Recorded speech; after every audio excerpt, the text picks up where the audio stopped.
Good morning, everyone, and thank you for joining us in this edition of your Market Navigator. First of all, I wish you all a very happy New Year 2021. May this year turn out to be a wonderful year for you, both in terms of your wealth and health both.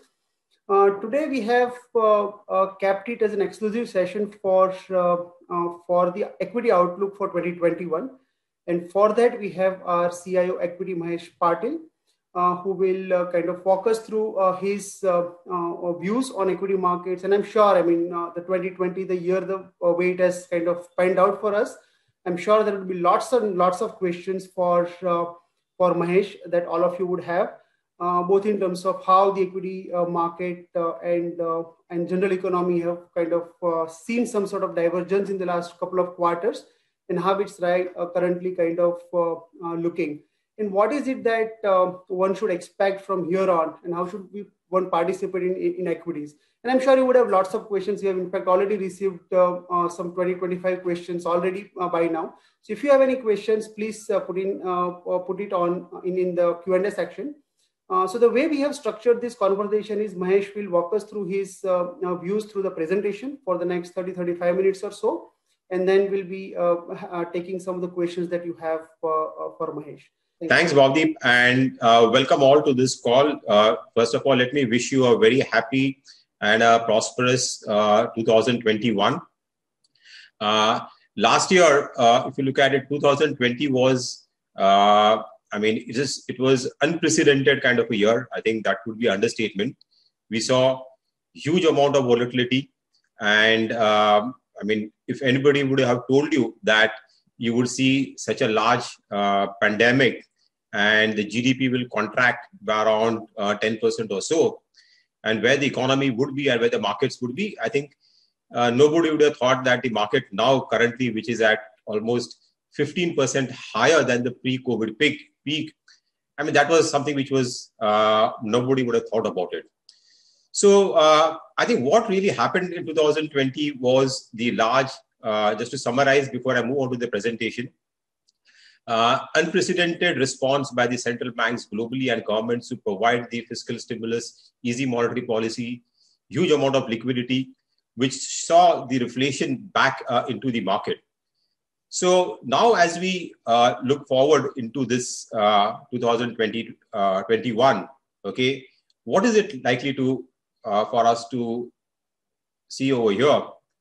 So there are a couple of things which we are trying to look at in 2021. There is a transition happening at multiple levels is what we are looking at. So if you look at in 2020 actually was 21 is going to be a transition at multiple levels. Obviously from a virus to the vaccine trade, we've seen now vaccine is being rolled out and widely available. So that will lead to from a lockdown to a reopening kind of a trade. And we have seen the high frequency data indicate that the global economy is now back to pre-COVID levels. And from a recession, actually, we could get into a good, strong recovery path, okay, aided by easy monetary policy and low interest rates. Also, some of the trends which we see is that there's a big shift from developed markets to emerging markets is what you could see in FY21. Again, the market is becoming much more broad-based. So large cap to mid caps, okay, is good a trade.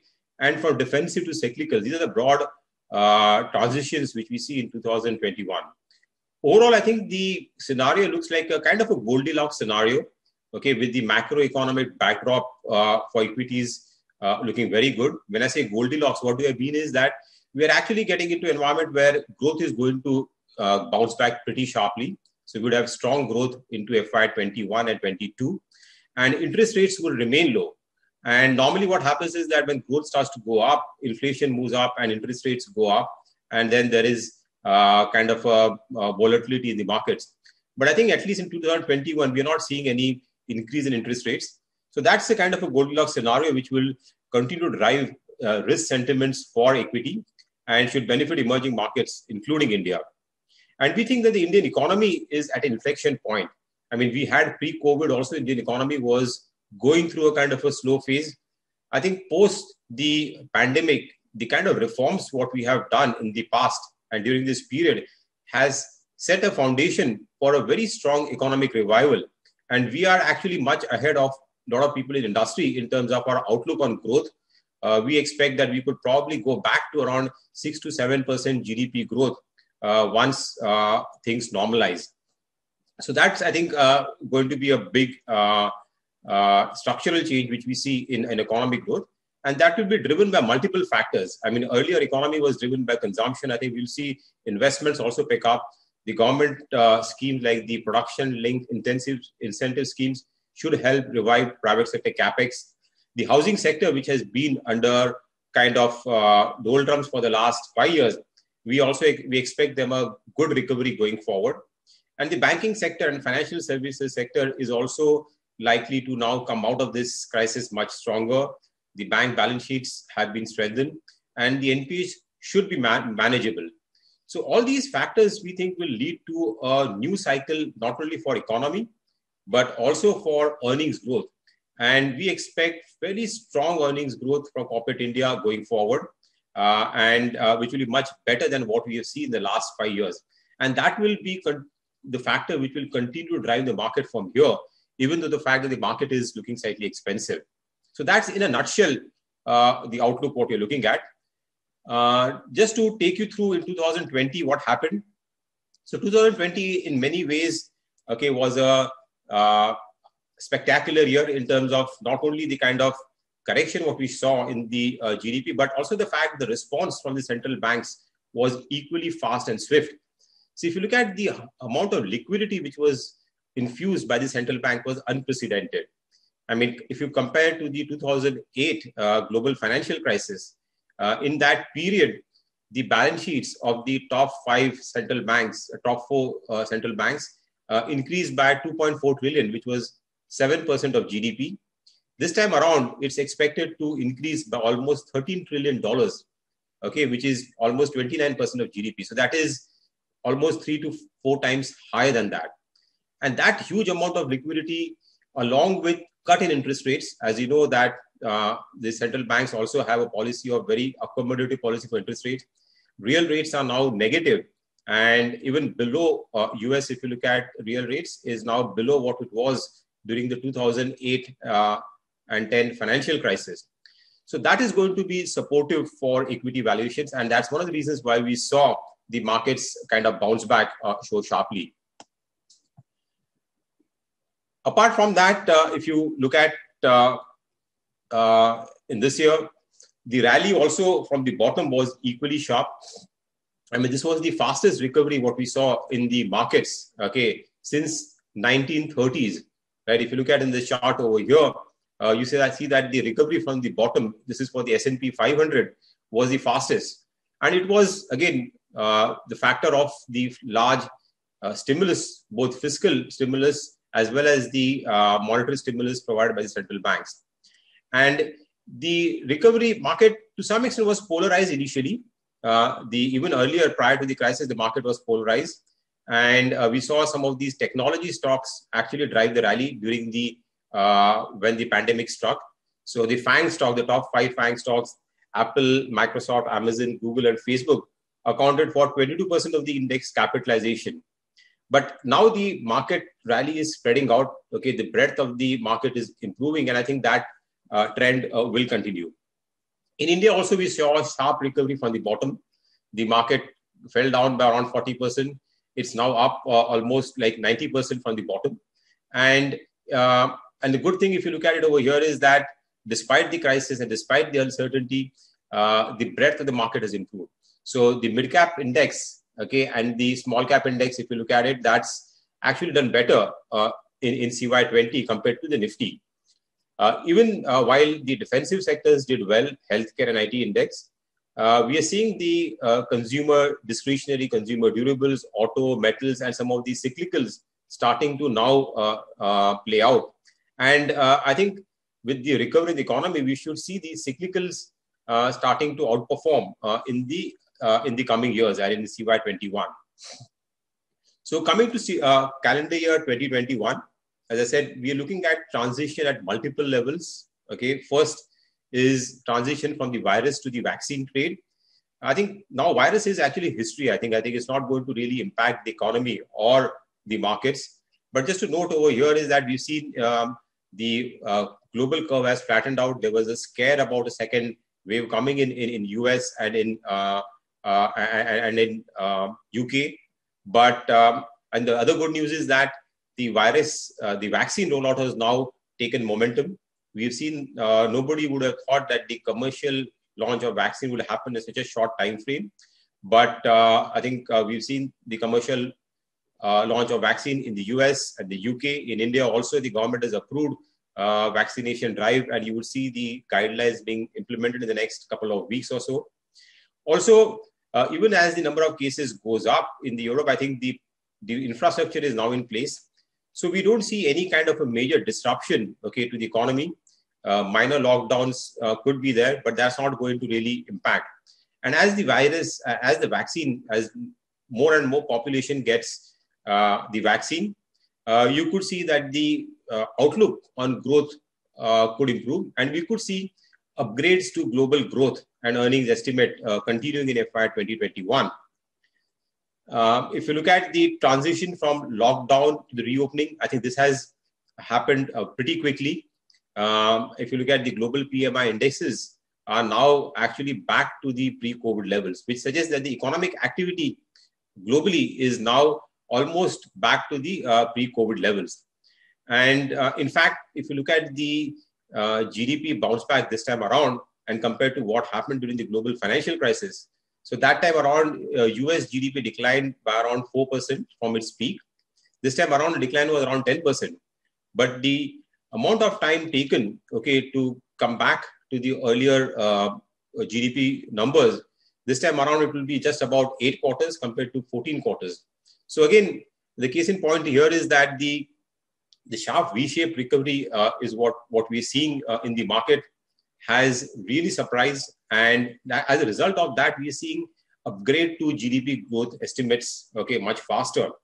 So if you go forward, this year, global GDP growth will decline by around minus 3.8%. But next year, it's expected to bounce back to 5.5%. Again, this number has got upgraded from what it was a couple of months back. If you look at China, where the major problem started, initially, China, in fact, will show a positive 2.1% GDP growth in CY20. And next year also should be strong.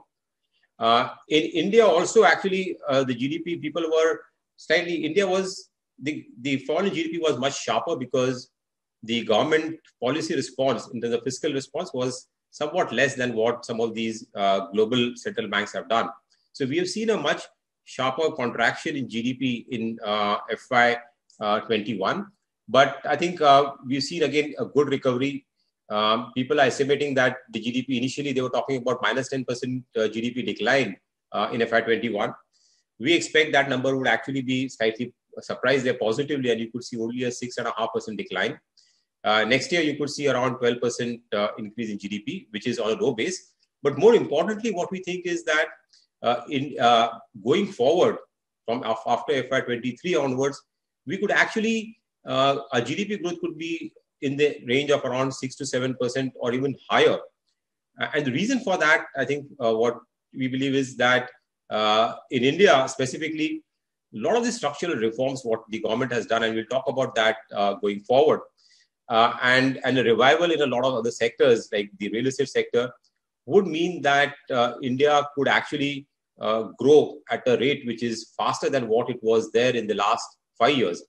And that is, I think, a big change in the outlook, okay, what we need to really build in going forward. So that's the thing. Overall, on the monetary and fiscal policy, I think is like to remain fairly accommodative. If you look at the policy rates, both US, UK, Japan, and Eurozone, the central banks have said that they will keep policy rates at almost zero levels, and the real rates will remain negative for the next 5 years or so. So that is going to be very supportive.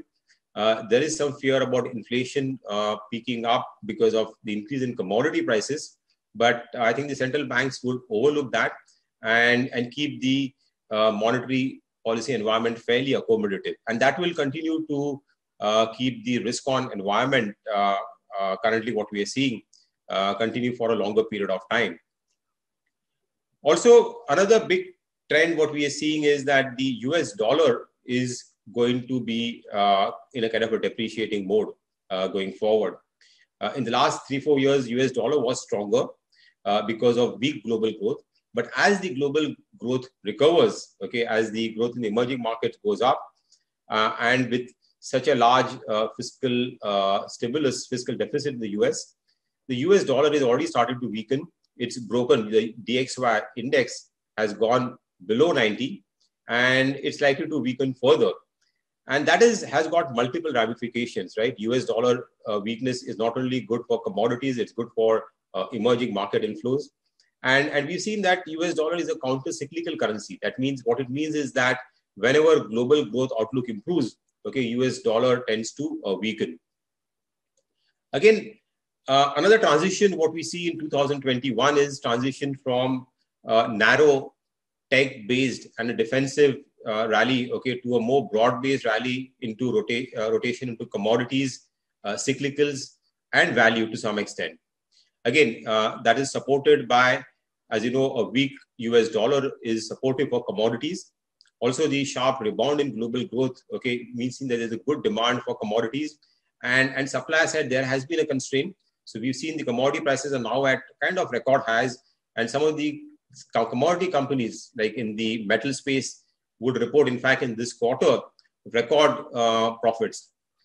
So cyclicals also, I think, will do well going forward. We've seen in the last 5 years, defensive stocks and the quality stocks have done well, while they will continue to do well. But the cyclical stocks, okay, which is commodities, some of these industrial and capital goods sectors, I think consumer discretionary, autos could bounce back in CY21. Another transition which could play out is already starting to do is the transition from developed markets to the emerging markets. If you look at in the last decade or so, the developed markets outperform the emerging markets. You can see this chart over here, the how the emerging market index is in relation to the MSCI, to the S&P 500. So the underperformer of the emerging market is now gone back to the level what it was in 2003 and 2007. So we are at those levels. And the positioning of global funds into emerging market is also low compared to the long-term average of around 9%. Currently, they are at around 7.5% or so. So there is enough room for them to increase their weight in emerging markets. As the global growth outlook improves, the outlook for emerging market growth is also improving. And a weak US dollar, okay, would look to flow money into emerging markets. So even if this positioning of global funds in emerging market normalizes over the next 2 years, okay, it comes back to around, say, the average of 9% weight which global funds have in emerging markets, that would mean almost $350 billion of money which could move into emerging markets. And India also has a weightage of average around 9 to 10%. So India should continue to get the large inflows, what we have seen from the FI side. In fact, last year, if you look at in CY20, India received $20 billion of inflows, even when we saw outflows from emerging markets, right? And positioning of global funds in Indian overweight in India is also slightly below the long-term average. So there is enough room for them to really increase weight in India. And with the outlook for India, long-term growth story for India looking fairly strong, I think this year also we should see a strong inflows from FIs to continue. And what we saw in last year, and that same scenario will continue even in CY21. Coming back to India, I would say India is also at an inflection point. Okay, we looked at the COVID curve is now flattened out. In India, actually the fatality rate was much lower than the global average. And if you actually believe this Sero survey data, then the fatality rate is actually in less than around 10 basis points or so. The good news in India is that we are not seeing a second wave. The number of cases is coming down, and with the vaccine around the corner, I think that's I think the virus fear is now totally behind us. And we've seen also in India, the bounce back was slightly delayed, but we've seen in the month of November and October and November, a sharp recovery across multiple sectors. If you look at the industrial indicators like power demand, cement output, steel consumption, it's almost now back to the pre-COVID levels. Even investment indicators like steel consumption, capital good imports, rail freight are coming back to the pre-COVID levels.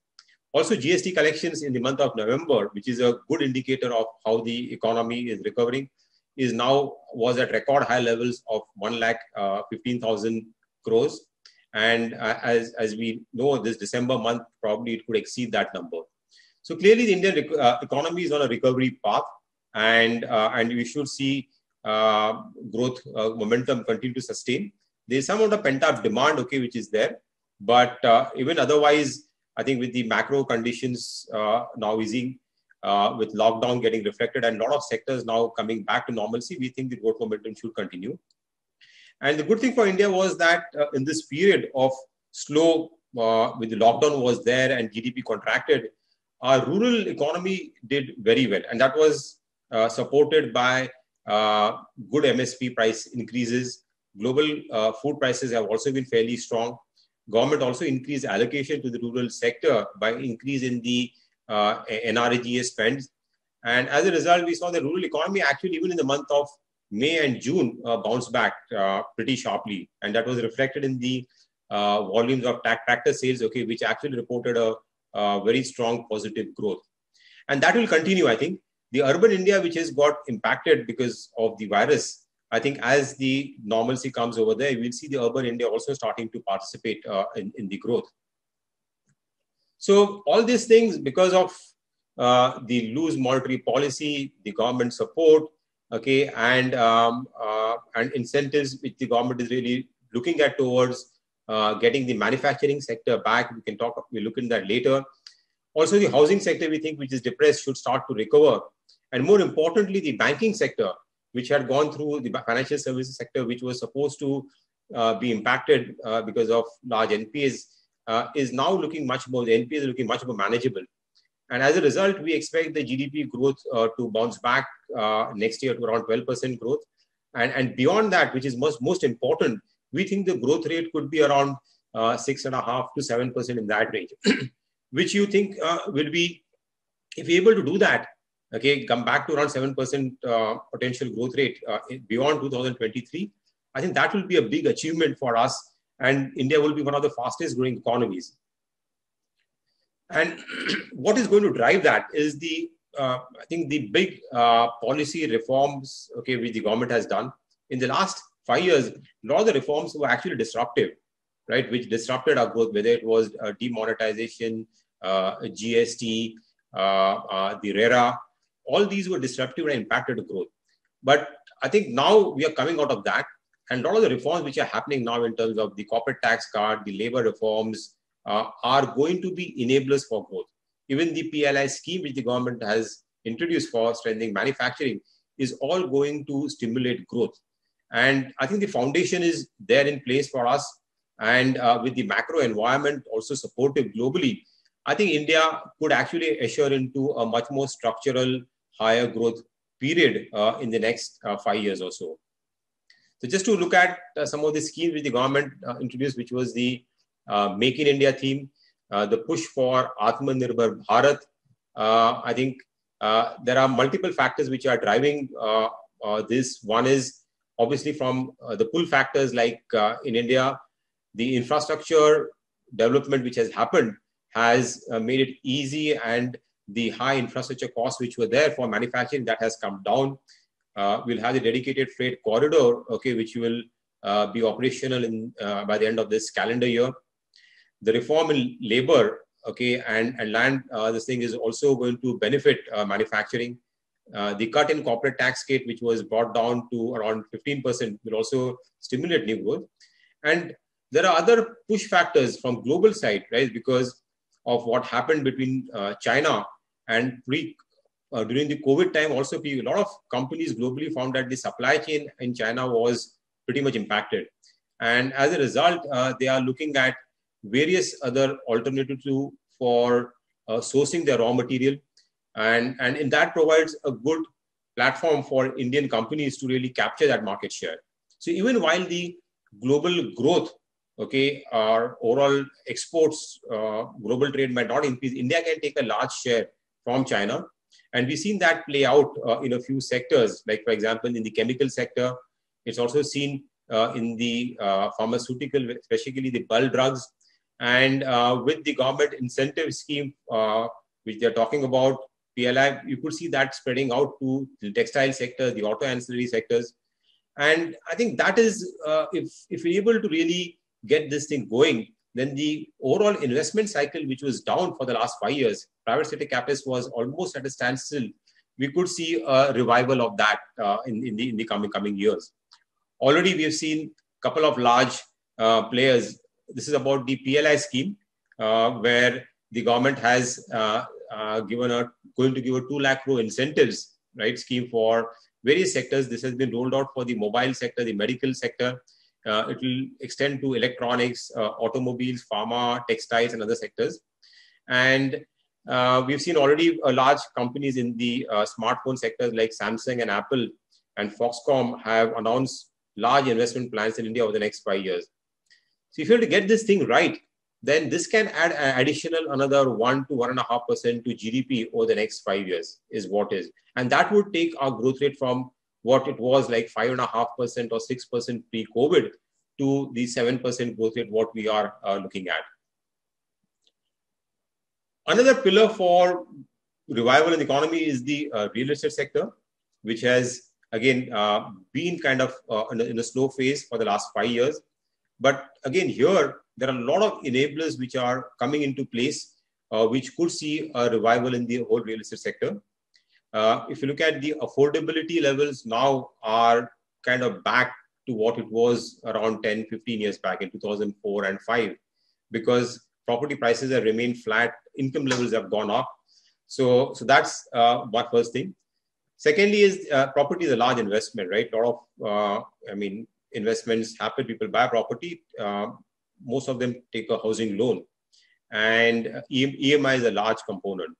So with interest rates now coming down to 7%, which is in fact the lowest rates what we have seen going back to almost 2004-5, that is again going to stimulate buying of new properties.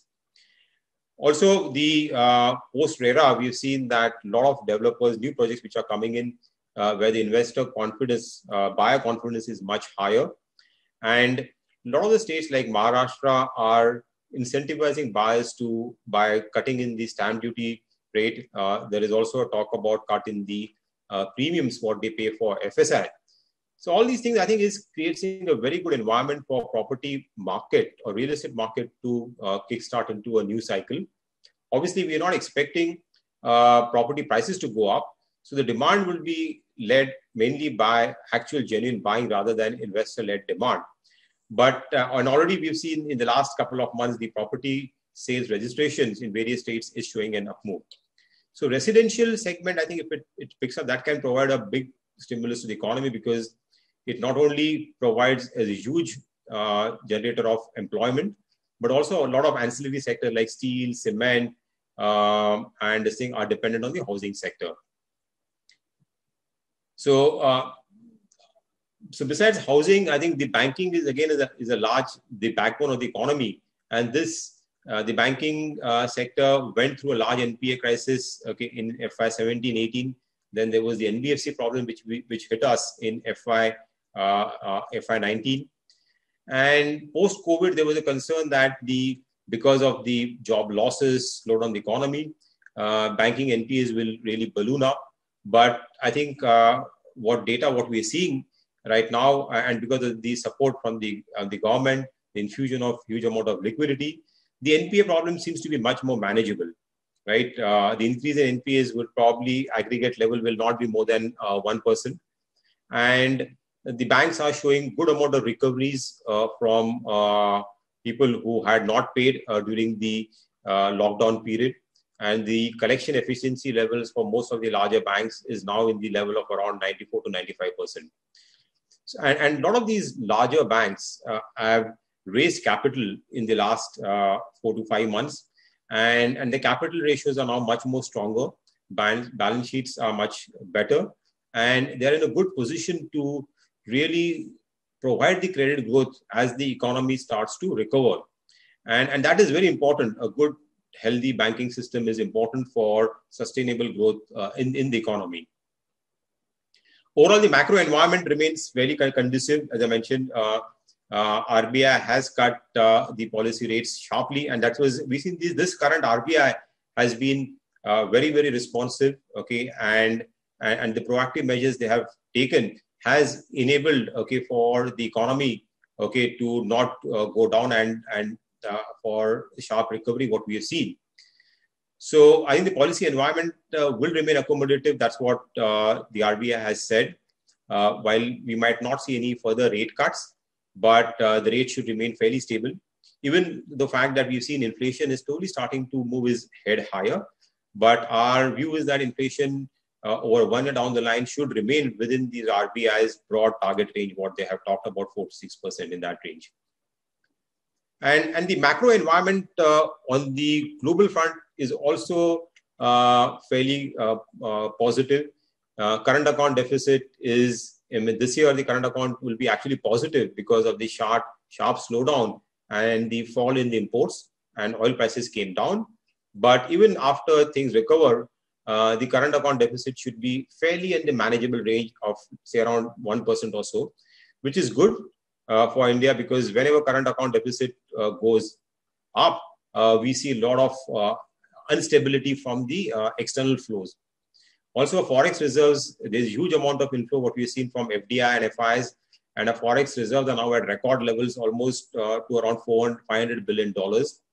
And I think with the government push towards Make in India for import substitution, I think going forward, our huge imports, what we've seen on consumer durables, will come down. And structurally, I think we should see India's current account deficit should be under control. And with the outlook on oil also being fairly benign, okay, we should see this is going to be a big positive for rupee to remain fairly stable. And in fact, rupee in the last few months has appreciated. Again, this is on the back of weaker US dollar. But even structurally, we think that rupee would normally remain in a very narrow band. There is a kind of an appreciating bias for the rupee, looking at the US dollar weakness and the fact that we've seen that currencies across the world have actually appreciated. But the RBI has done a good job in trying to ensure that the rupee doesn't appreciate too much, because that would hurt growth and hurt exporters, and kept the rupee in a very narrow band. On crude oil also, our belief is that while crude oil prices have bounced back, but they should remain around 60 or 65 in that band. Structurally, demand for crude will remain fairly low, because alternate fuels are coming up. We've seen the drive towards electric vehicles, especially with the Biden government taking over now with full majority. You would see acceleration towards electric vehicles. And demand for crude will remain fairly benign. So in that environment, I think we don't expect any crude shocks. So that's, again, structurally good for India from a long-term perspective. So if you look at the overall macro environment, fairly conducive, good macros, strong recovery.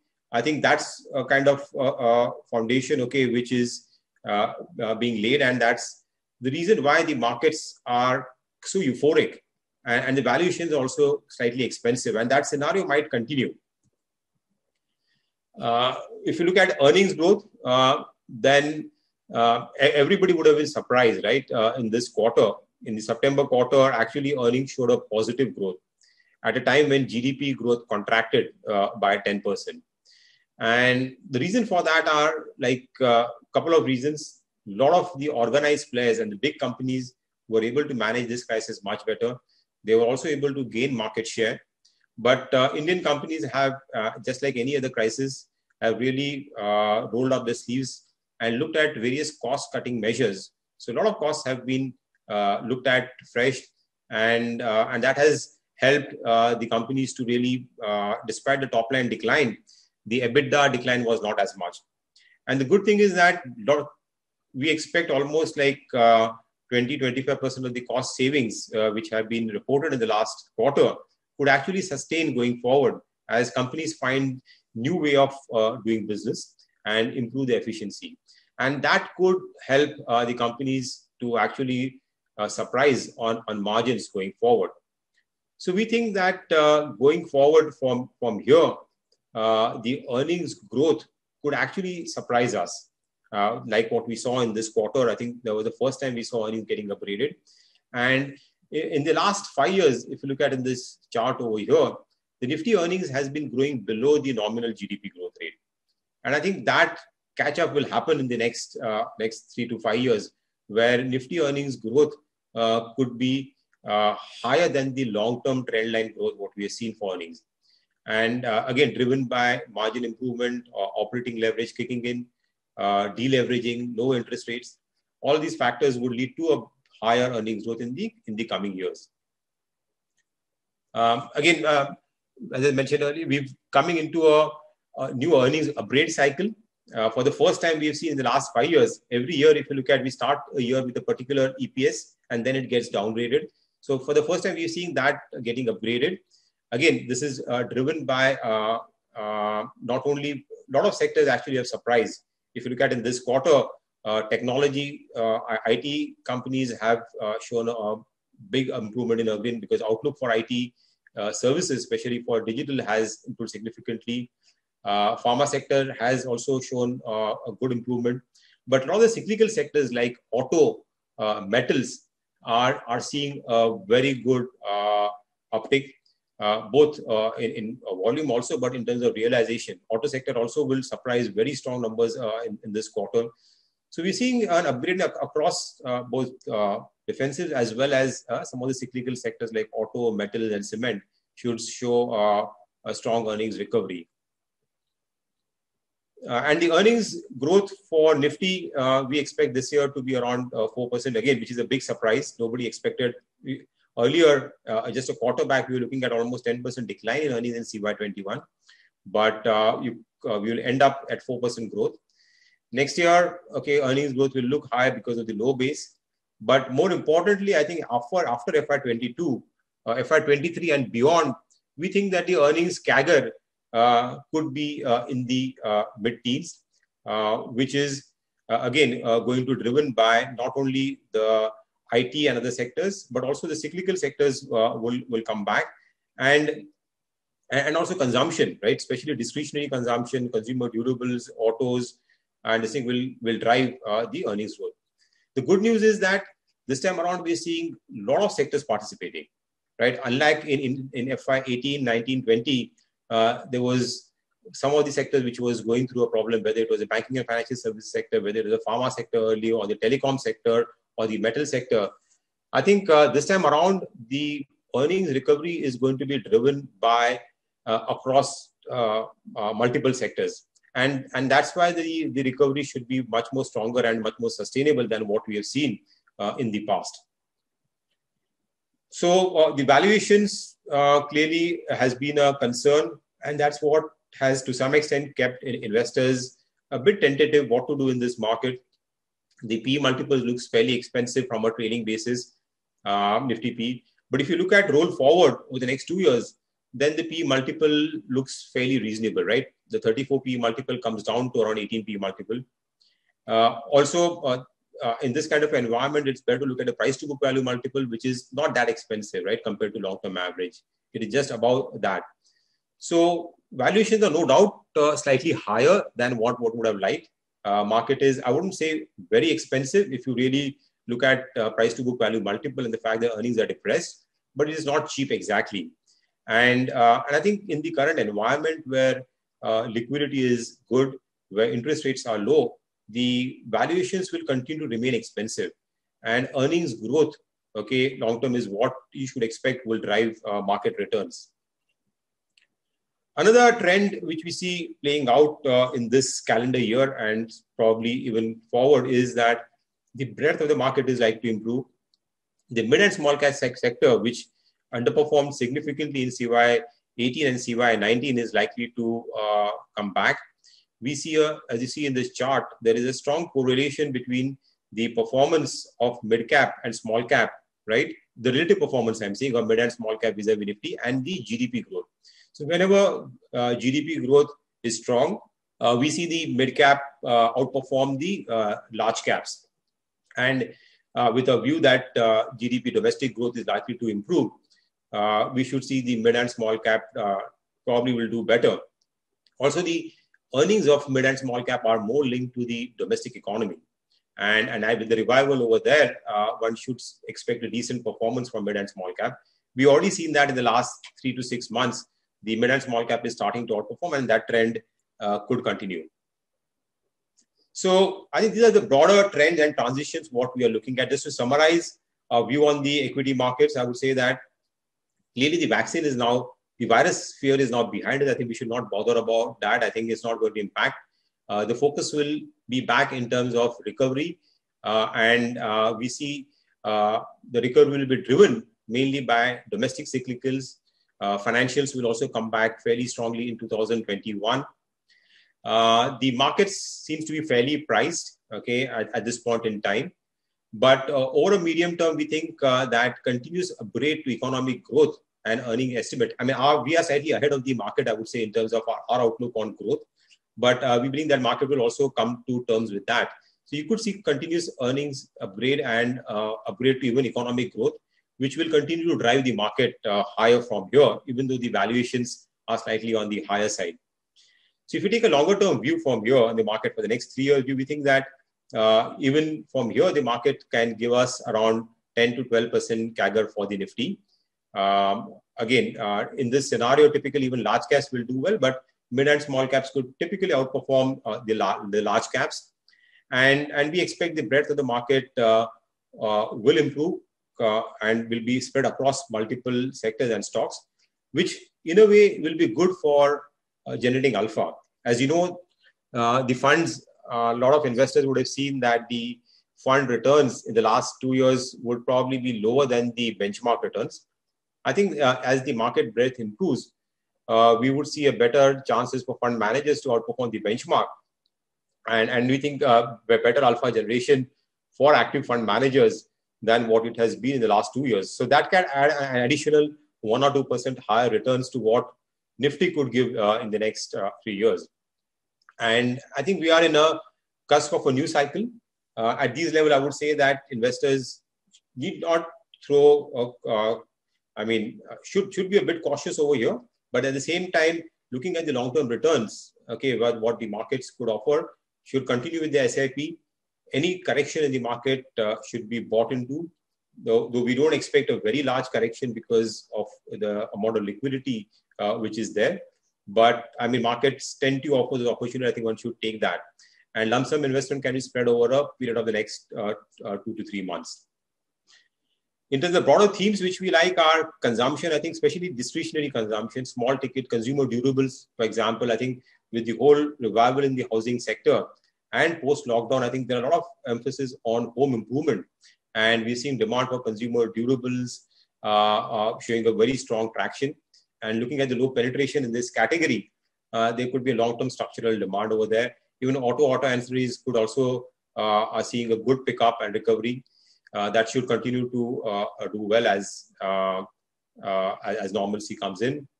The banking and financial service sector also we are positive on again because as I said earlier, the hit of the bank on the NPAs is not going to be as large. There's a consolidation which has happened in the banking sector that the top banks are now and which are well capitalized will continue to gain market share, especially the private banks, and we remain positive on that.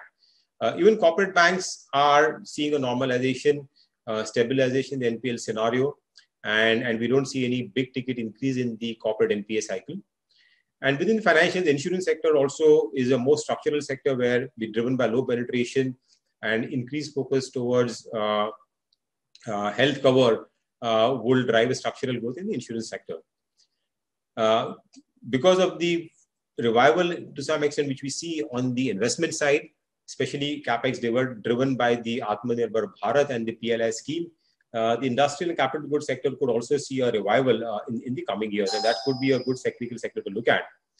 And technology, IT sector has done well, but the trends for IT are fairly strong, driven by companies toward trying to move towards digital spend, move towards cloud migration. We are seeing the IT sector companies will probably continue to show good growth. I mean, recently TCS yesterday reported numbers, and they also showed a very strong commentary in terms of growth, coming back to double-digit growth for the IT sector going forward. So these are some of the sectors, okay, which we think will do well in CY21. And overall, in terms of risks, I think on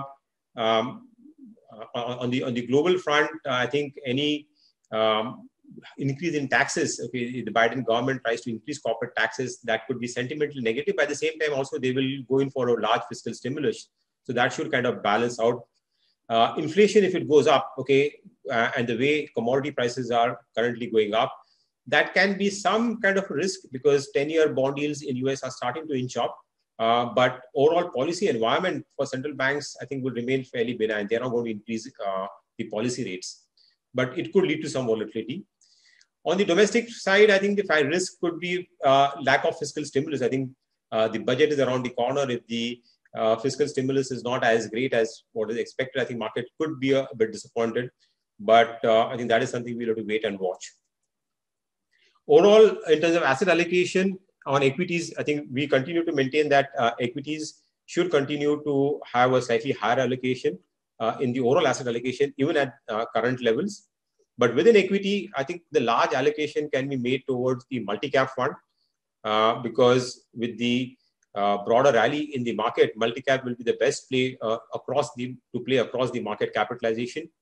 So here we have our BSL equity fund, which is a classic multi-cap fund. Somebody wanting to take a slightly larger aggressive exposure than the BSL equity advantage fund is there, where the mid-cap exposure and small cap exposure is slightly higher. And then for tax saving is the tax relief 96 fund.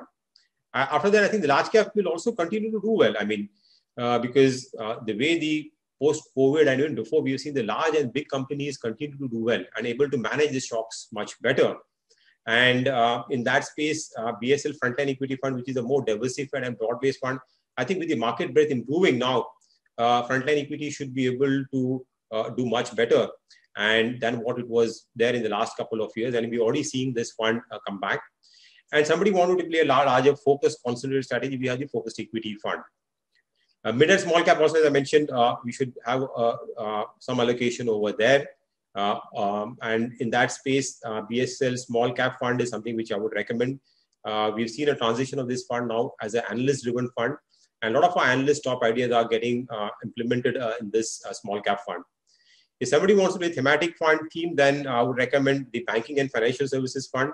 Again, whenever the economic recovery happens, credit growth picks up, we would see the banking sector and do well. The financial sector, services sector is also coming through a major crisis, but it has managed this crisis fairly well. And the good NBFCs are again bouncing back fairly strongly over there. Again, for a lot of investors who are worried what to do at this point in time, hesitant to really come into equities at these levels, I would advise them to really look at the asset allocation fund or our balanced advantage fund. The Birla Sun Life Balanced Advantage Fund, I think, is a good option to come in because now, as you know, interest rates are low. Is going. I mean, for FD rates are around 5%. So where do you invest your savings, right? You want to really hedge against inflation, right? Inflation is slightly higher. So investors who are worried about the market volatility are worrying to enter at these levels. The Balanced Advantage Fund, I think, makes a lot of sense. Here, as you know, we manage the equity allocation depending on the current market valuations and our outlook on the market. And it's able to manage this period in the last 1 year, the kind of volatility what you've seen. This fund is able to manage this volatility fairly well. So I think these are the kind of funds and allocation for somebody willing to invest into equities. And just to summarize over here, in terms of the overall allocation across asset class, I would say that gold, our outlook on gold remains fairly okay. Gold has done well in the last 1 year, last 2 years. But in the environment where interest rate, negative real rates, I think gold would continue to do reasonably well. We expect around 5 to 10% return in gold this year. Real estate sector hasn't done too well in the last 5 years. While we expect a revival in the real estate sector in terms of new housing sales, but property prices might not go up so much. We only expect a gradual recovery in property prices over the next few years, because there is still enough amount of inventory which is there in the system. So while volume activity we pick up, we don't expect a very large increase in the property prices. Debt also, I think with interest rates expected to remain low, I think return on fixed income is going to remain depressed. Around 5 to 5.5% is what you would expect. So in this backdrop, equities at this point in time look fairly attractive, even though absolute returns might not look as great. At around 11% is what we're expecting. But in relative terms, I think equities will continue to still look attractive. And as I mentioned earlier, with mutual funds, actively managed funds able to generate better alpha going forward, you can expect slightly higher returns from actively fund managers. So I think overall, I would say that from equity perspective, that you continue to invest at these levels. We've seen large amount of outflows in the last few months, but I think this is a time to really buckle up and stay invested, because we are actually getting in. Markets have created a new high, but this is only the beginning. We are in for much better times in the coming years, both on the economy and on the market front. And to really reap that benefit, one should continue to stay invested and also incrementally invest into the market through SIP. I think one should not stop doing that, is what I would strongly urge. Finally, for all of the retail investors, who looking at where to invest and how to really manage asset allocation. So the best way for them is to the asset allocator fund. This is mainly for retail investors who are actually coming into the market for the first time and only want a single product to invest into. I would recommend the Birla Sun Life Asset Allocator Fund. And we have developed capabilities now to manage across asset classes. And in this fund, currently our allocation to equities, which varies between around 20 to 80% or so. We are currently around 66% in equities. Out of that, 10% is into international equities. Gold also we've fairly constructive. So we have around, normally the range is 5 to 10%. Currently we're around 10% allocation to gold and around balances into debt. Again, this fund is able to manage the volatility much better, because as you know, it's very difficult to time the asset classes. I mean, while we try to do it, it's very difficult. And we've seen that the market cycles have become much more shorter compared to what it was earlier. So to tie that volatility and to reduce the overall volatility at the portfolio level, the asset allocation fund would be an alternative for investors to look at. So with this, I think I've run through my presentation. I will stop here and we can throw open the floor for Q&A. Yeah, so thank you, Mahesh, for a very comprehensive presentation. And in fact, you covered almost all aspects that our partners and investors would be looking for.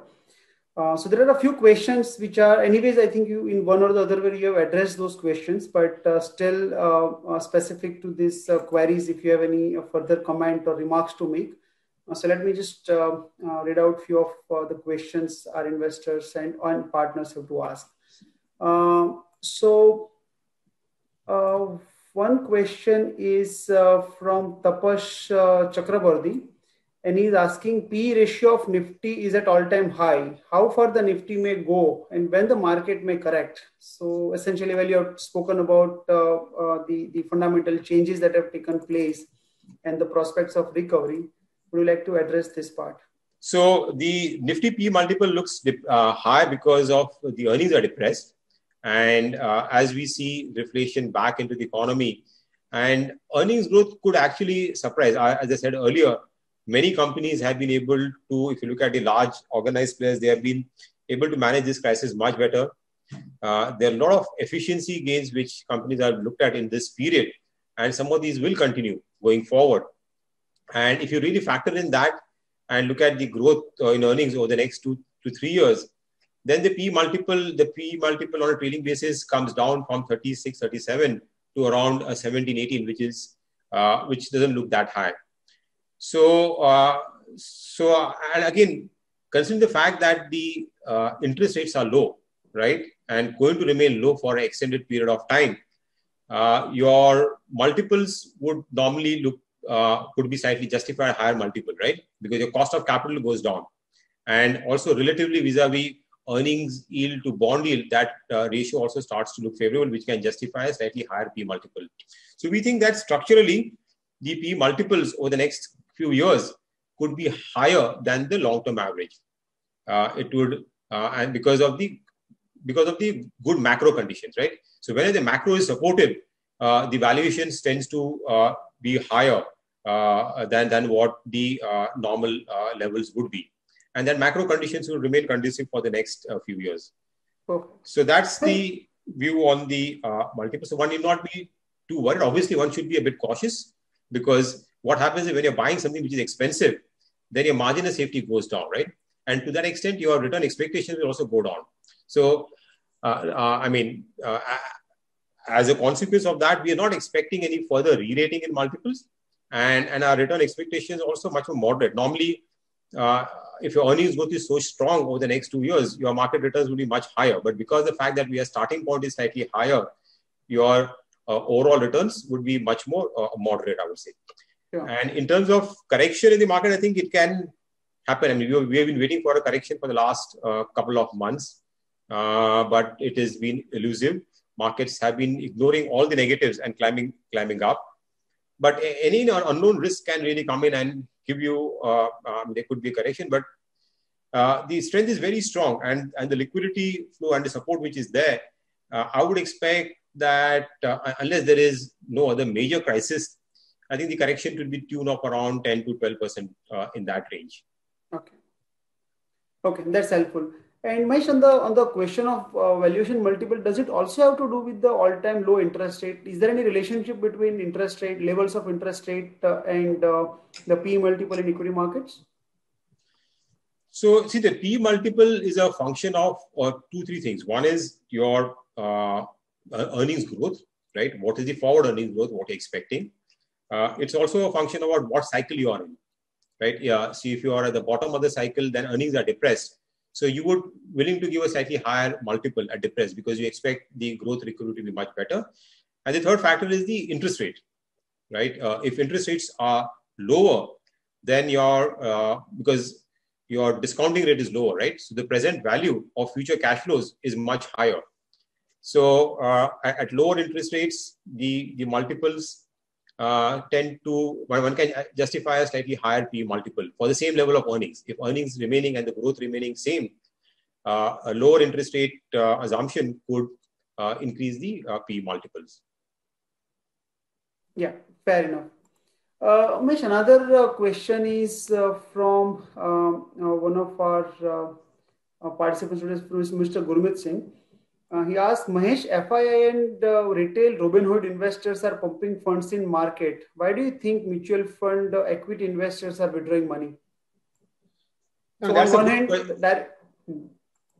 yeah, I mean, that you should know better, actually, advisors over there. But I think it's again, the way I look at it is there are two parts to it. One is a lot of investors who invested around 2-3 years back, right? They have seen that the returns were not so great. They saw a big fall in between, right? And the markets corrected by 40% or so. And as the markets reflated back, as the NAVs of some of these funds came back to the level where they had invested around 2 years back or slightly higher than that, or there's a tendency to really book profits and take out money because you don't know how the market will sustain. And the macro, I mean, the micro environment is still improving. It's still not that great, right? So the sharp rally in the market is something people are surprised and think it's better to take out money over here. So that is could be a dilemma, okay, which is there for retail investors. But at the same time, I would say the retail money is still coming into the market. It's coming through a different route. It's coming directly into equities. And that has been reflected in the good volumes. What we have seen, retail volumes have surged, right? Some of the retail brokerages are showing almost like 80 to 100% increase in volumes compared to last year, and also been reflected in the new demat accounts which have been opened up in the last 2-3 months, has been at record levels. In some way, retail investors are coming directly into the market, and that's a phenomena which we have seen even globally.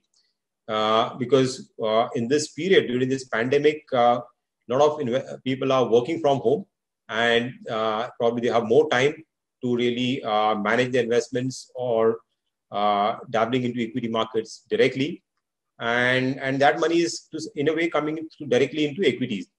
But I think as things normalize, as people go back to work, and I think they will probably want to put money back into professional fund managers. And also, I think as the mutual funds, active funds also start to outperform the benchmark. And that was again another challenge which was there in the last 2 years, which I mentioned earlier, because of the narrow rally in the market. And looking at how the market is now shaping up, and our view that the breadth in the market will improve, the active fund managers would be able to do a much better job in terms of beating the benchmark. And seeing that also, you should see retail investors start to come back into mutual funds. So we have to wait and see. But I think next year onwards, I think, see, there is one thing is very clear: there is no alternate. I mean, where do you put your savings, right? Financial, with interest rates so low, fixed deposit was a good avenue for a lot of investors to put in money as a safe haven, but there the rates are now 5 or even below that. So where do you park your savings, right? So equities over a longer term, with the kind of returns what they can provide, and also a hedge against inflation. So now your real rates are negative, right? If you look at real rates are negative. So actually you need to look at other asset classes which can actually hedge against inflation. Property is one market, okay, where it is there, but property, as I said, it will still take time. It normally comes at the late part of the cycle, right? Property prices. I mean, first you will see the your current rental yields and this thing are still very, very low. I mean, there is an uptick in the property market in terms of demand side, but nowhere in that could, we are still long away where the property prices will start to really move up significantly and can be a good investment alternative. So in that scenario, I think the mutual equities would be the best option, and the option either come directly or through mutual funds. Directly into equities, again, it's not everybody's cup of tea. As the market volatility goes up, people realize that the rally into all of these stocks, what we've seen, low quality stocks have also gone up. Investors could burn their fingers over there, and that flow into mutual funds should again pick up in the next financial year is what I think. Sure. I think it's very, very valid point in terms of retail participation continuing to happen through a different route. And eventually, as investors and advisors see significant value of professional managers, people will participate through mutual funds in equity market as well. So, Mahesh, you have been a proponent of broad-basing of equity markets, and I think this is one view you have been mentioning through 2020. Right from the beginning, even pre-COVID, we have heard you talk about broad-basing of the market. And as the economic recovery happens, you have mentioned that time and again that small and mid caps should do well. So there are a few questions around small and mid cap space. So the key theme in these questions is: we have seen large caps currently value, trading at all-time high. Even mid caps have reached all-time high. Small caps are yet to kind of reach that level. So one question is around that part, the valuation part. Another part is: do you also see the broad basing in earnings? Because that in some way goes against your key theme of consolidation in some way, because you said that organized businesses have been doing better than unorganized space. So your view on earnings broad basing, number one, and number two, small caps in general. Yeah. So as I mentioned earlier, the fact for mid cap and small cap could do well is domestic economic recovery. We are more bullish on domestic economic recovery. As I said, there are a lot of things which have hurt the economy also in the last 2-3 years. The reforms, I think we are now at a phase where the reforms, we reap the benefit of that. And with the supportive measures, with the push by the government in terms of stimulate a few sectors, I think the environment is conducive for economic growth to come back to around 6 to 7% in that range, close to around 7% growth rate. And that would be good. We've seen whenever domestic growth is good, mid caps and small cap tend to do well because they are more linked to the domestic economy. That's the first thing. Second is the fact that the underperformance of mid and small cap in the last 2-3 years. So there is some catch up which will happen. It's not reflected so much in the PE multiple because PE multiple still have, because the earnings got depressed much more in the mid and small cap. Right, they went through a lot of transition during this GST. I mean, not so much in the organized sector, okay, but that was another factor which impacted. The fact that large becoming bigger is the theme which is there, you rightly said. So the bigger companies will do well. But when you say mid and small cap, there are probably still large companies within that sectors, right? So mid and small companies are there across. There are a lot of smaller sectors which are there, where a mid cap company might be the largest company or a large company in that particular space, right down the curve. So I think there also within the mid cap and small cap space, the good companies, the better companies with stronger balance sheet, better managed, will only do well, right? Not everything is going to go up. So that's why you will be very careful while investing in the small cap, especially the small cap sector. In a market rally, when money is flowing in, everything moves up. But the difference between the men and the boys will get separated much. You'll see a larger differentiation over there. So stock picking will be very important in that sector to really make good long-term money in the mid-cap and small cap space. So that I think is going to be a key differentiator than what we've seen in the past. Only the good, solid companies in the mid-cap, small cap space, management and strong balance sheets will do well. And that's what our endeavor has been to really identify these companies and stay away from the weaker. There might be a short spurt in some of these small cap, mid cap names, but not to get diverted by that. And that I think one should keep in mind. Sure. So on this point, Mahesh, I mean, we have seen an improvement in our equity fund performance across the board in last, through to 2020, particularly post COVID. So would you like to walk us through what has sort of helped us in 2020 in terms of our portfolio changes? And then we can talk a couple of funds specifically. So I think, again, we've been working on our processes internally. If at all we think that it needs to be slightly strengthened. In the last couple of years, we've tried to focus more in terms of trying to avoid mistakes in the market, right? How do we really strengthen and focus on good quality management, get the broader picture right for a lot of companies. Many companies which we miss probably because we're slightly more value biased. Okay, growth at a reasonable price is our philosophy.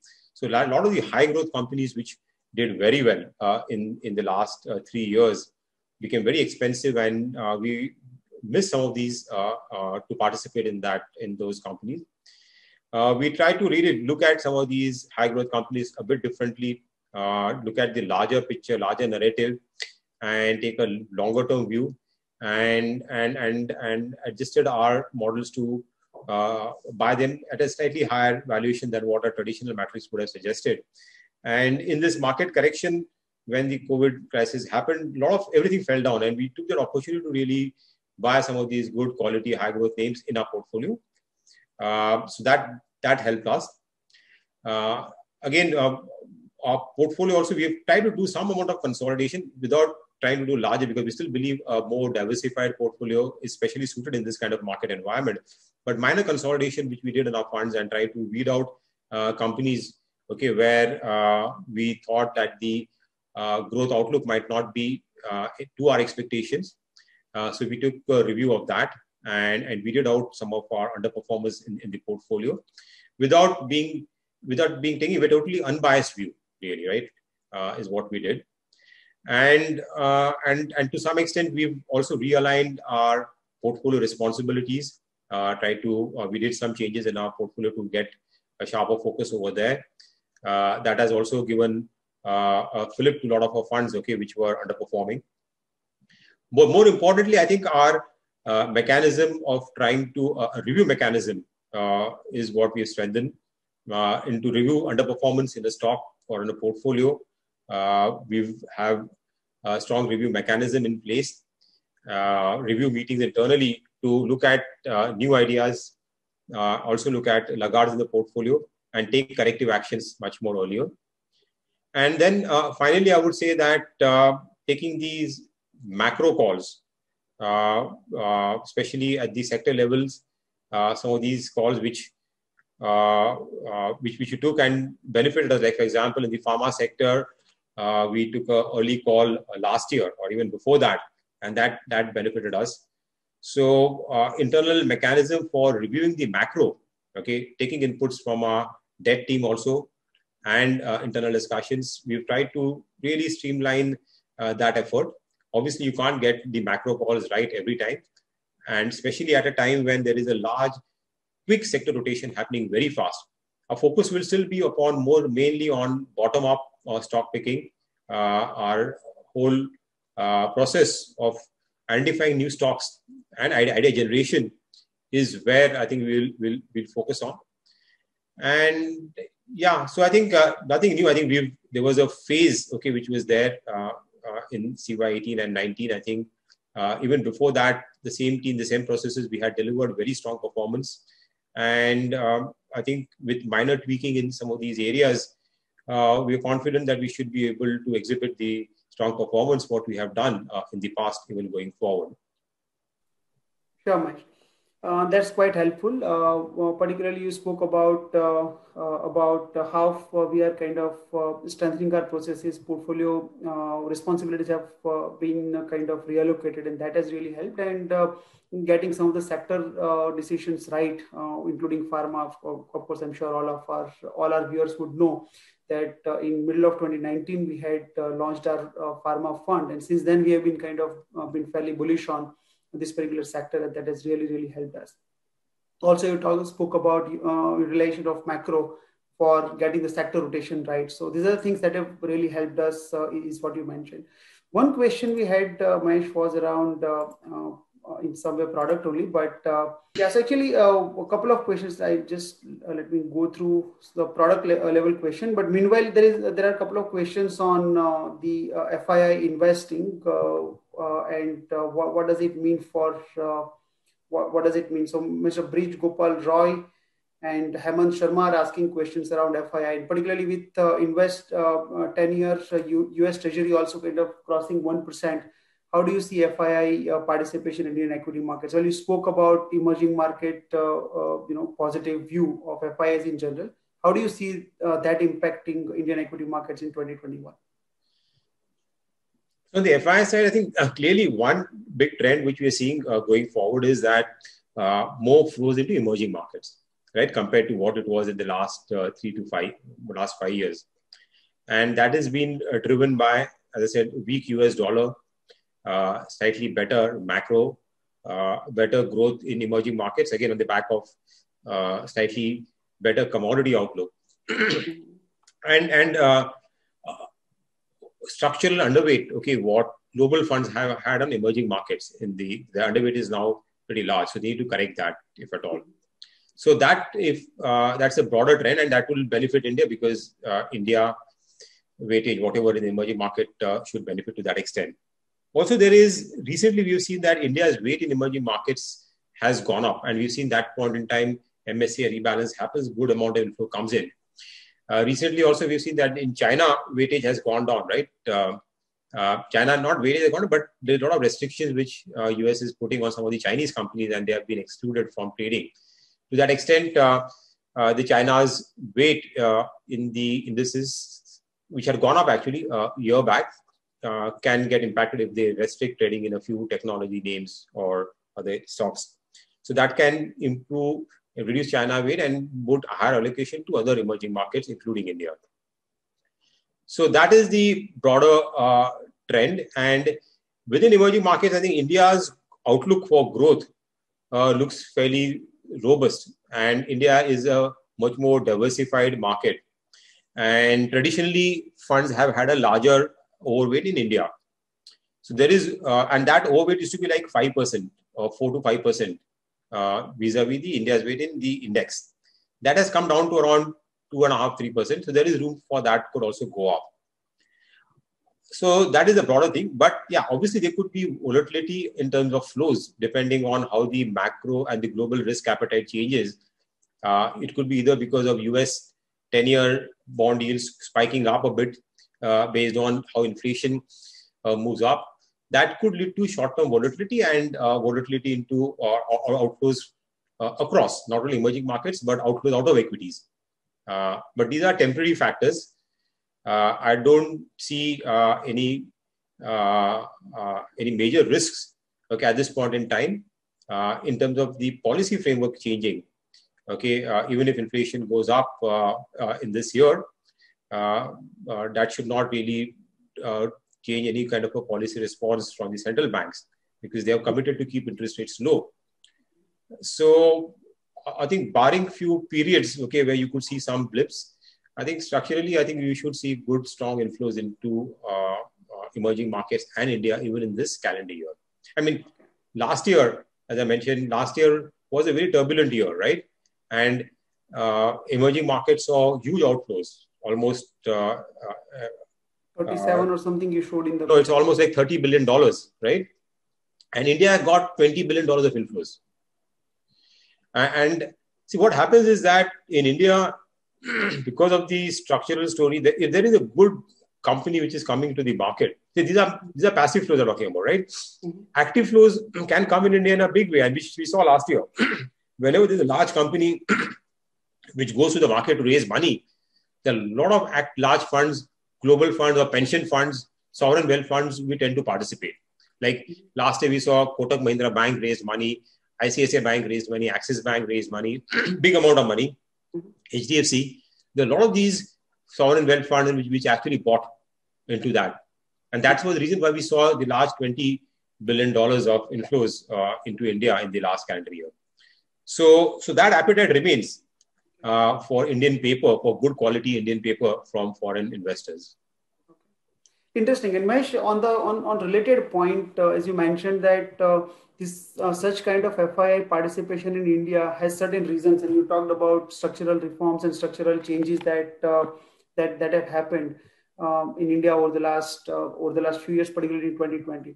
Would you like to kind of summarize 2-3 key themes that have fundamentally changed India's prospects in 2020 and which have kind of not been talked about much, because most of the people feel that it's just that because of the liquidity that markets have gone up so much and liquidity could disappear or kind of slow down and therefore market could come down. Maybe market at large is sort of missing a few fundamental shifts which might have taken place or started taking place in India. And maybe we are sort of missing it out. So would you like to highlight 2-3 key changes? For example, you spoke about PLI, for example. Government is talking about once in a 100-year kind of budget as a response to this situation, etc. Opportunity and challenge both. So would you like to highlight 2-3 key themes that might have gone unnoticed or relatively less noticed by larger? That's a very important point I think you have raised. I think it's important to understand that. See, if in India, if you look at in the last 5 years, this government, I think first term and the second term, they have, I mean, GST itself was supposed to be this thing. It led to a lot of disruption, but now we are seeing that GST, the benefit of GST are slowly starting to flow through, better compliance levels coming in. So initially GST collections were low, but slowly that is getting streamlined now. And everybody is now getting into the in the tax net. So a lot of tax reforms have happened. Right, people have got notice, even the ease of doing business over there, which will continue to benefit companies. And when new companies, new investments needs to happen, okay, all these things are important of ease of doing business. I mean, India's rank, which was around 160, has gone up to now around 60 or so. So that clearly is what has happened. On the infrastructure side, I would say that, see, that's the big bottleneck which was there for India across. And a lot of India's competitiveness globally was lower because infrastructure costs in India used to be almost 3 times higher, right, than globally. And there, I think we've done a good job, not only the road infrastructure, which was there, the rail infrastructure also is getting us, the port connectivity. All these things have, we've done a good work on that in the last 5-6 years. Dedicated freight corridor will also come in, that will further reduce the cost of transportation from the inwards, I mean, in hinterland, okay, to the ports for exports. So that is a big development, I would say, which will help forward in terms of increasing India's competitiveness at a time when India is trying to push the ante in terms of getting a larger share of the global market. Right? What happened in China in the last 20 years, okay, where they cater to the global markets, global supply chain. I think India is an inflection point, and driven by not only the internal pull factors, what the government is doing, but also push factors globally. Right? Many companies globally want to now move out of dependence from China and look at other sourcing base. And with the push what the government is giving through the production-linked incentive schemes, by cutting the corporate tax rate, labor reforms, okay, which would have been a big bottleneck, okay, for large-scale manufacturing to come in and for private sector foreign investment to come in. Again, there we see a big change over there, right? I mean, a lot of states have done that, like Uttar Pradesh, Rajasthan have done away with the archaic labor laws. There were so many laws which were there trying to streamline that. So these are subtle, softer changes which have happened, which go a long way in terms of, okay, see, whenever a new cycle comes in and when all these things really matter, because the foundation is then in place, and the for new investments to pick up, these are the enablers, okay, which need to be in place. I mean, investment don't come out just because enablers are there. They also need to be convinced about the fact that there is also a recovery, a demand also which is there. So as the demand recovery happens, I think these enablers will help us, Indian economy or corporates, to really scale up much faster and much better going forward.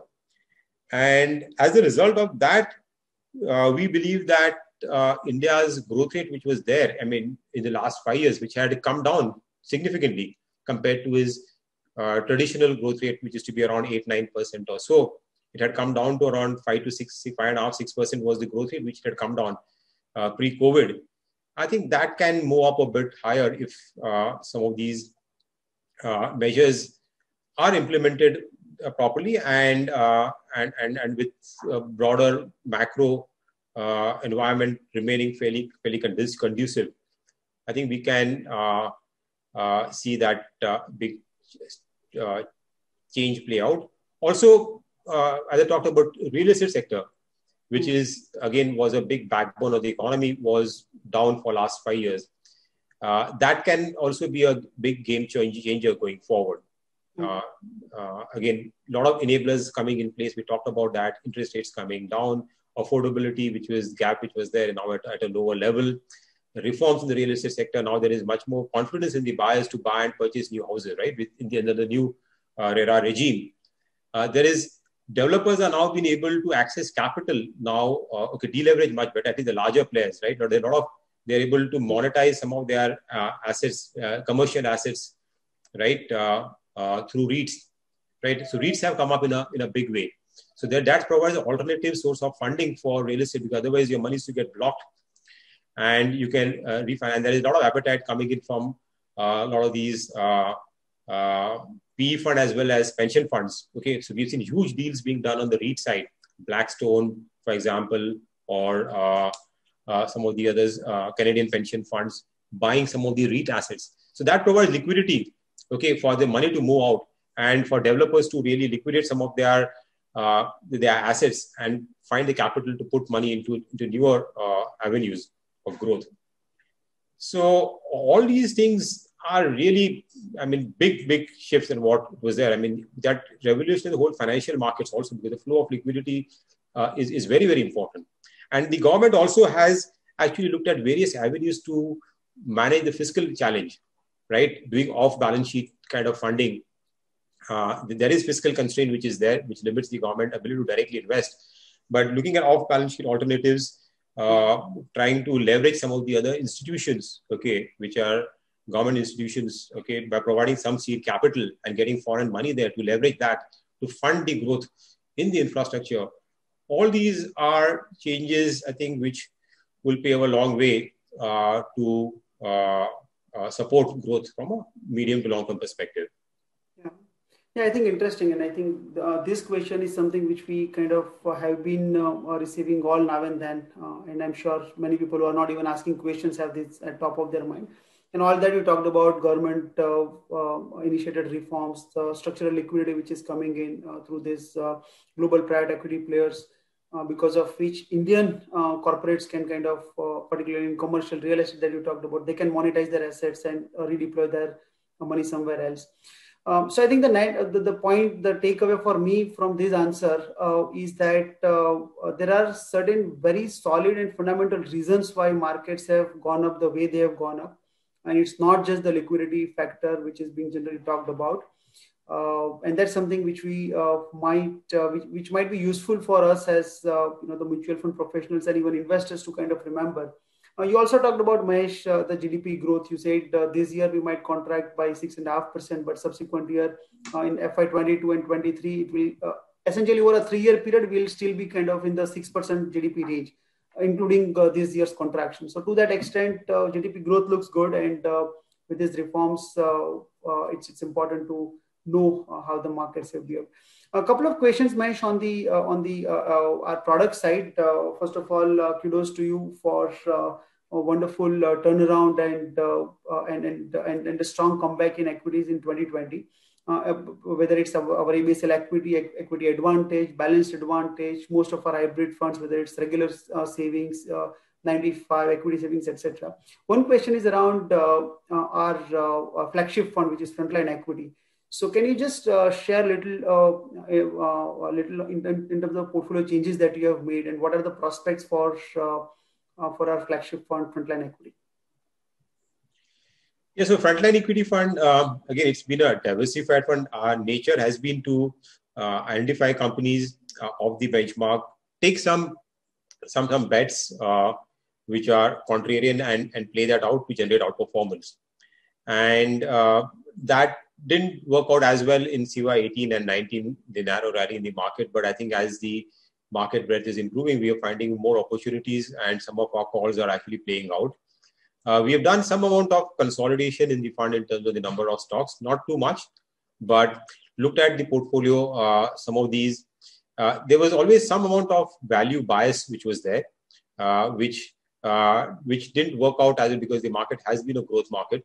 So we identified, we have picked up some good growth stocks also in the portfolio, again, at a reasonable price. Okay, when the market provided an opportunity for us to do that in the correction, we have added some of these growth stocks which can provide a good mix of value and growth into the fund, okay, which should be able to tide across market cycle, even when growth is doing well or value. We have never been very aggressive in that fund, okay, in trying to do it. Idea was to maintain stability and consistency in the fund. I think with these changes, what we have done, I think the fund is now again likely to objective of beating the benchmark consistently. I think we will try to achieve that objective, what we have done in the last 15 years, except for the last 2 years, okay, where we had slight underperformance. I think we should again come back and track over there. Also, in terms of our benchmark, right? Certain large index stocks which are there in the benchmark, trying to ensure that what kind of a risk we take against those stock in terms of our underweights. We've also taken measured calls over there and trying to work within that framework. And I think finally it is more about stock picking. I think this current environment market is providing us good opportunity to really play out our stock picking capabilities and differentiate in the portfolio, and taking some contra calls, okay, which market was not willing to really look at some of this call. I think it's now rewarding us much better. I think we are clearly on a way to come back in terms of the long-term performance of the fund, the consistency of the fund, which has been the traditional hallmark. I think we're confident to really show that even in the coming years, I would say. Sure, Mahesh. Thanks. And I think, yes, it has a wonderful track record. When I remember when you took over the fund in 2005 or so, it was like 7 crore fund, and it ended up being the largest large cap fund in the country. And today also is one of the largest fund in that space.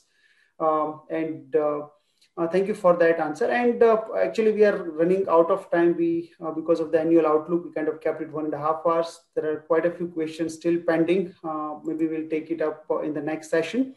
So last point, Mahesh, if you any advice you have for our viewers today in terms of, because markets being where they are in terms of economic and corporate earnings growth cycle, wherever we are, if people are really concerned about the further allocation, what is your advice? What should they do in terms of their incremental allocation?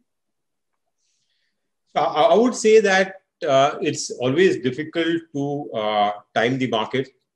We've seen that now and time. I think in the last 9 months has been pretty unprecedented. Okay, corrected and then continued with a one-way rally in the market. Didn't give an opportunity to get buy into a kind of a dip. So looking at our outlook, okay, from a longer term period, because equities is very difficult to take a short term view. I think everybody would go wrong if they try to predict the market from a short term perspective.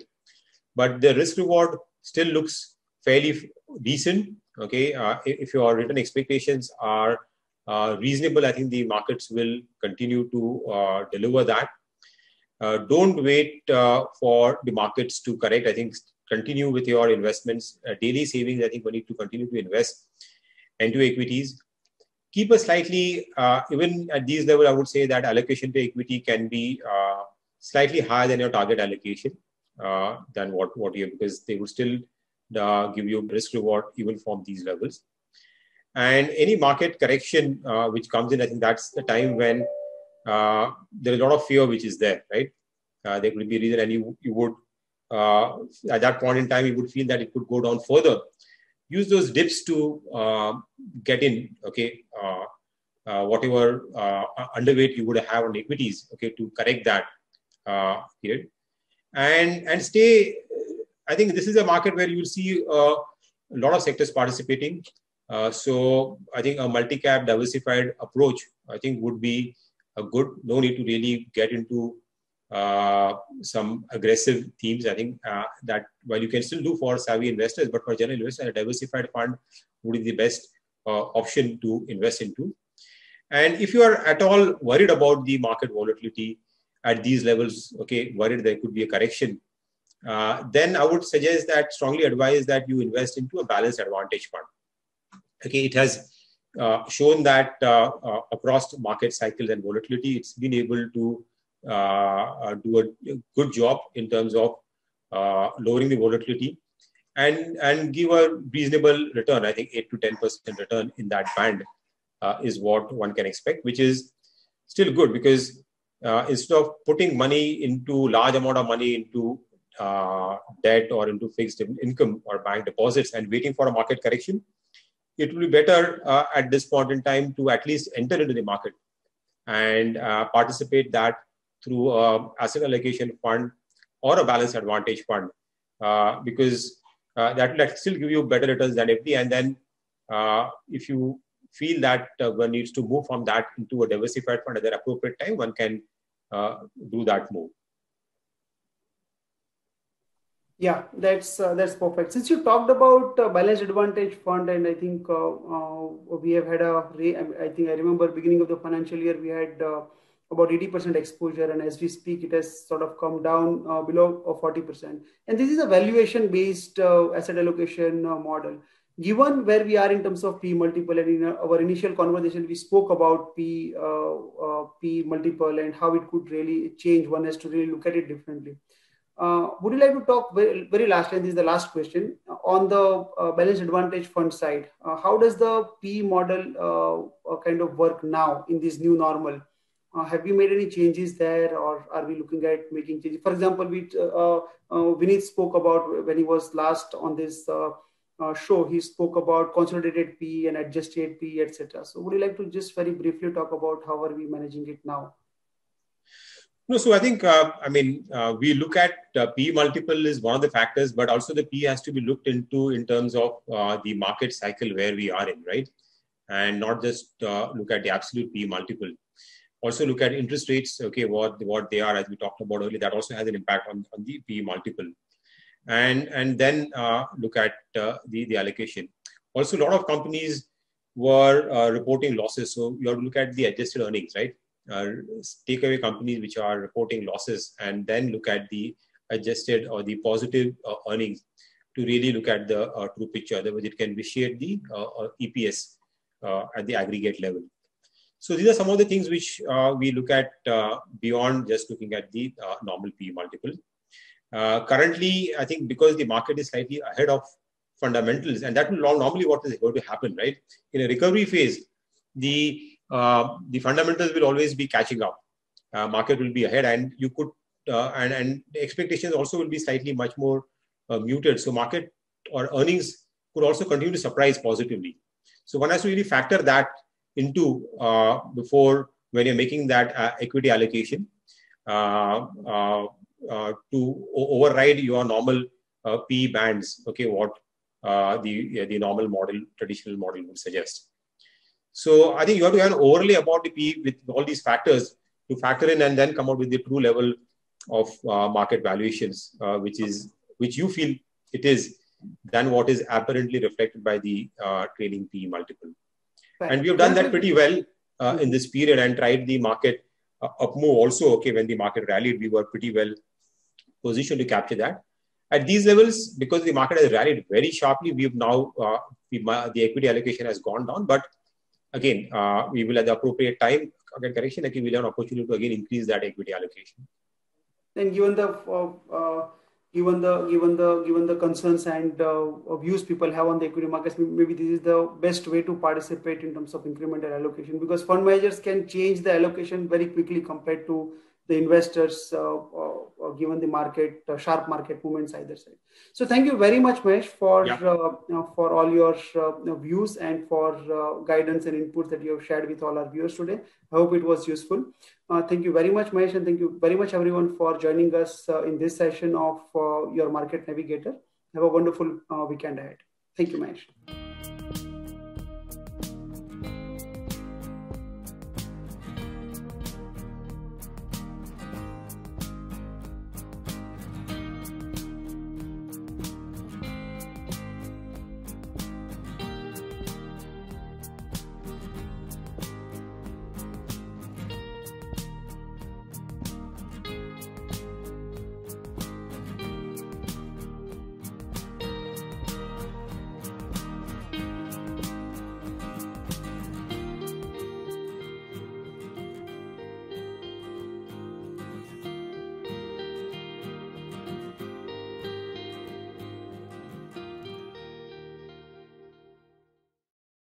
Mutual fund investments are subject to market risks. Read all scheme-related documents carefully.